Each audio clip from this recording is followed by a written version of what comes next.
Pertama, kalian harus masuk ke dalam mode root pada server Linux masing-masing terlebih dahulu. Masukkan perintah root dan password, kemudian di enter. Selanjutnya, harus menginstal Pkik Samba server yang akan digunakan untuk sharing dokumen dari Linux ke Windows. Silahkan masukkan perintah apt -install Samba server -y untuk memulai instalasi Pkik Samba servernya, lalu enter.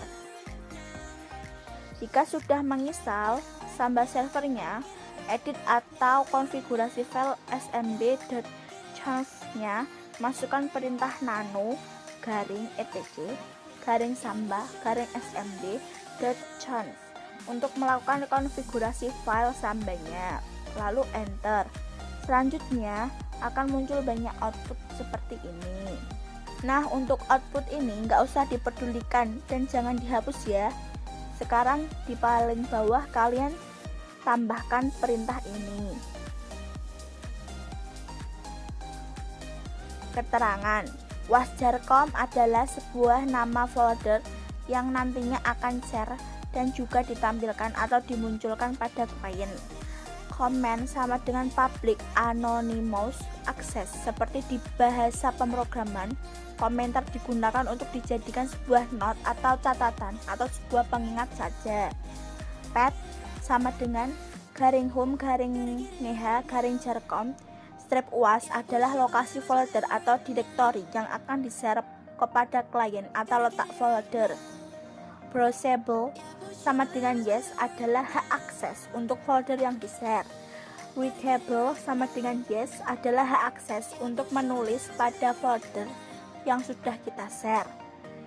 Get OK sama dengan yes adalah user yang ingin masuk tanpa memerlukan autentikasi seperti memasukkan password. Public sama dengan yes artinya hampir sama seperti guys OK sama dengan yes. Jika sudah selesai mengetikkan perintah konfigurasinya, selanjutnya save konfigurasinya dengan tekan tombol Ctrl+X lalu Y lalu enter. Oke, lanjut. Restart service Samba dengan perintah service Samba restart.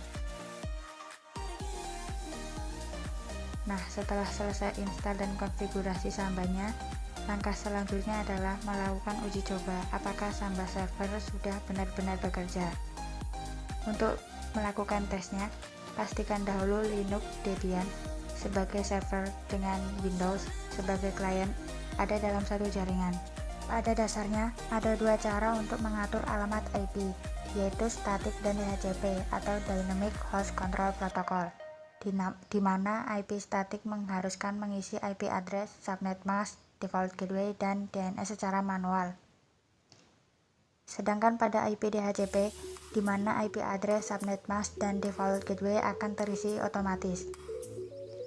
Nah, di sini akan melakukan konfigurasi alamat IP secara statis.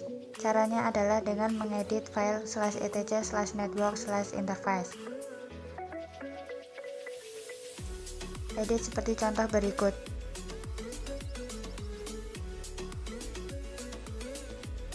Jika sudah, simpan konfigurasi dengan menekan tombol Ctrl+X lalu Y kemudian enter.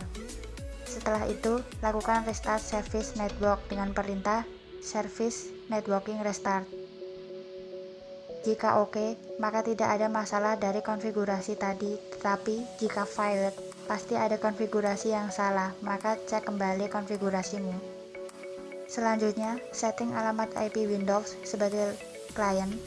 Caranya masuk ke halaman Network Connection, double klik pada Virtual Host Only Network jika ingin melakukan konfigurasi pada jaringan VirtualBox. Nah, untuk melakukan konfigurasi atau setting IP address secara manual atau static IP address, silahkan double klik pada pilihan Internet Network version 4. Kemudian masukkan IP address sesuai dengan kelas IP yang digunakan pada jaringan server. Jika sudah, klik OK. Selesai melakukan konfigurasi IP static. Langkah selanjutnya, melakukan testing alamat IP Linux Debian pada Windows menggunakan Windows PowerShell Admin. Masukkan perintah ping 192.168.14.15. Kemudian enter. Jika hasil dari ping tersebut teks, reply dengan keterangan byte, time, juga TTL, artinya kita masih bisa terhubung dengan komputer tujuan.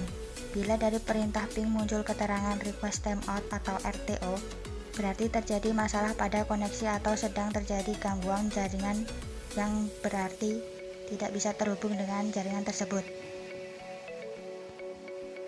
Oke, lanjut. Sekarang saatnya melakukan uji coba Samba server yang tadi sudah dikonfigurasi di Linux Debian. Caranya, buka run pada Windows, kemudian masukkan alamat IP server lalu klik OK.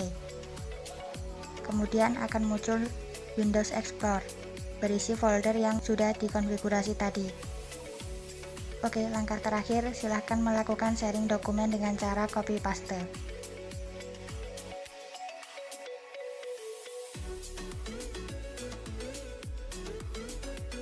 Demikianlah cara sharing dokumen dari server Linux ke klien Windows menggunakan Samba server. Sekian dan terima kasih, semoga bermanfaat.